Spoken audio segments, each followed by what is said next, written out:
తెలుగు ప్రజలందరికీ నమస్కారం. ఎప్పుడెప్పుడా అని ఎదురు చూస్తున్న పుస్తకాల పండుగ హైదరాబాద్ బుక్ ఫేర్ ఈ నెల 19 నుంచి 29 వరకు ఎన్టీఆర్ స్టేడియం తెలంగాణ కళాభారతిలో చాలా అద్భుతంగా ప్రారంభం కాబోతుంది.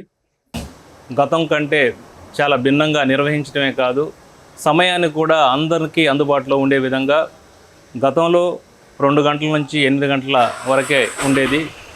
ఇప్పుడు మధ్యాహ్నం 12 గంటల నుంచి నైట్ 9 గంటల వరకు అందరికీ అందుబాటులో ఉండాలని చెప్పేసి అందరూ పాఠకులు వచ్చి తమకు కావాల్సిన పుస్తకాలను ఎక్కువ సమయం కేటాయించి పుస్తకాలను కొనడానికి మేము ఈ సమయాన్ని ఎక్కువగా కేటాయించడం జరిగింది. అందుకని అందరూ దీన్ని ఉపయోగించుకోవాలని చెప్పేసి ఈ పుస్తక ప్రదర్శనని జయప్రదం చేయాలని చెప్పేసి కోరుతున్నాను.